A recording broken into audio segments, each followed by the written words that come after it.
Welcome back. Hunter Biden's lawyers rejecting the House Oversight Committee's request for any records related to foreign business deals made by Hunter Biden and the president's brother, James Biden. Hunter's attorney writing, quote, peddling your own inaccurate and baseless conclusions under the guise of a real investigation turns the committee into Wonderland and you into the Queen of Hearts, shouting sentence first, verdict afterwards. Here to respond to that, Texas Congressman and member of the House Oversight, Government Reform and Armed Services Committees, Pat Fallon. Congressman, good morning to you and great to see you this morning. I just want to get your response right off the bat to that comment.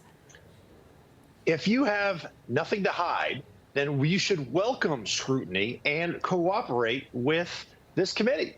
And they're not. That is typical lawyer gobbledygook. Blah, blah, blah, blah, blah, blah, blah, is what that really was. It was nothing. It was word vomit.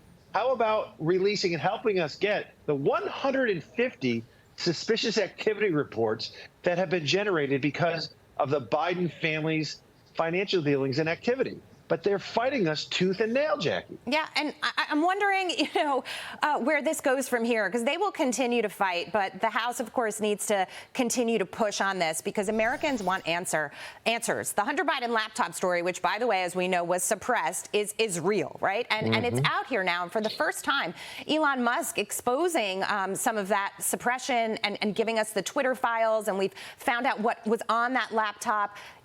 Americans have legitimate concerns to know if this president has been compromised by business dealings overseas.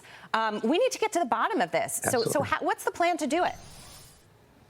No, you're absolutely right, because the president of the United States may have been involved in serious influence peddling, making millions, and he may be compromised in a national security threat. This is like, a bad sci-fi movie, quite frankly, moving forward, Jackie. So what we need to do, there's a fellow named Eric Schwerin, who he's kind of a link between Hunter Biden and Joe Biden and their business dealings. We need to get him under oath. We need to subpoena the 150 suspicious activity reports, which, again, that can't be understated. If you have a couple in your life, that would be odd, but 150 is alarming. And if somebody was accusing me of what a lot of folks suspect of the Biden family and Joe Biden in particular, I would release, if I had nothing to hide and didn't do anything wrong, I would be eager for you to clear my name. Absolutely. They're not. If you have nothing to hide, you hand it over. Doug, your thoughts? Hey, Congressman, good morning. It's Doug Collins. One of the things that is interesting to me is watching this for the play out over the last few years is the Department of Justice and how they're handling this. Department of Justice, again, when we were having the investigations that we were trying, were only seemingly going after, President Trump, and now it's seeming to switch. How is it affecting the committee's investigative process when DOJ, with the special prosecutor, is now sort of claiming this is an ongoing investigation, we're not going to cooperate? How are you in the committee handling that right now? Well, that's exactly what they're doing, and they're obfuscating, and they're, just creating really, Doug, as you know, fog. And so what we need to do, we didn't have subpoena power, a month ago. We do now, and we need to use that.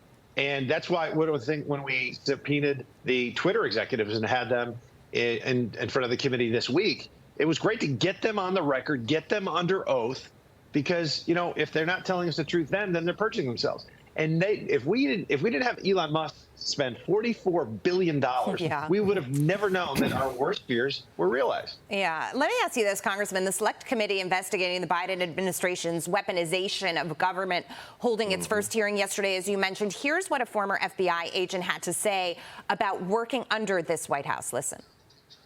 It was physically taxing and emotionally jarring, but I believed I was making an impactful difference. Until things changed. The FBI's trajectory has transformed. On Bureau, the Bureau's mission remained the same, but its priorities and governing principles shifted dramatically. The FBI became politically weaponized, starting from the top in Washington and trickling down to the field offices. It's pretty powerful testimony. Congressman, your thoughts on that? Well, if we get an FBI that's politically weaponized, we're not a republic anymore. We're a banana republic, and the dangers here cannot be understated. This is a gross violation of federal law and the Hatch Act, if what this young lady is saying is true. And we've seen it play out, and that's why the FBI, of course, deny. But we've got to press them for answers.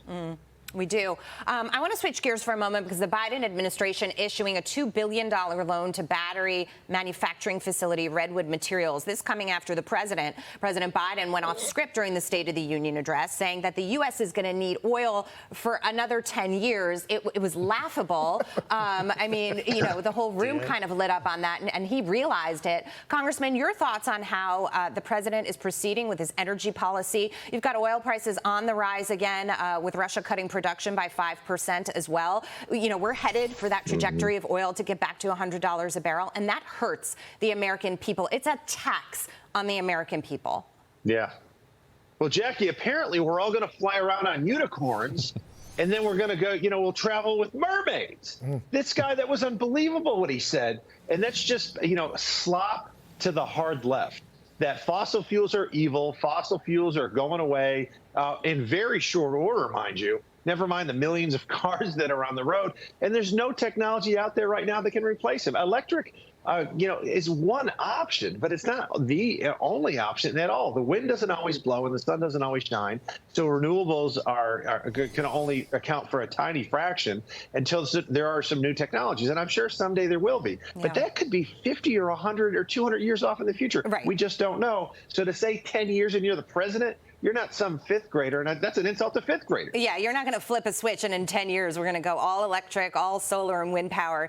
It's just not possible. In the meantime, the country's suffering as a result. I do want to get your take on this, too. A new report revealing President Biden negotiating an immigration plan with Mexico, which would allow the United States to fast-track the deportation of migrants from places like Venezuela, Haiti, Nicaragua, Cuba, take them to Mexico. The deal hinges on the White House opening a legal pathway for hundreds of thousands of migrants to enter the United States. President Biden was pressed on if the lifting of Title 42 would lead to mass deportations. Watch this. I'm saying we have not done that.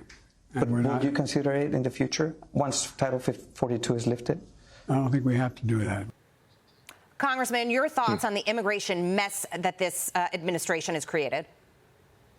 Well, being from Texas, it's not a crisis anymore, Jackie, and it's really honestly beyond a catastrophe. We're nearing a collapse. We never had 1 month in our history of over 200,000 illegal border crossings. We've had the last 10 months in a row are over 200,000. We've had 5 million people cross the border. We don't know who they are under the Joe Biden administration.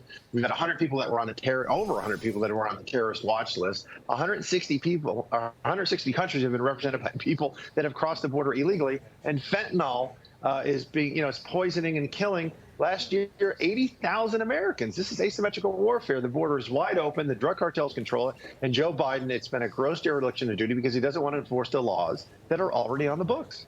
Yeah, we've talked to parents who've lost their children to fentanyl, saying what he said in the State of the Union, not enough, not convincing that he's going to do something about this. Congressman Pat Fallon, thank you so much. Great to see you this morning.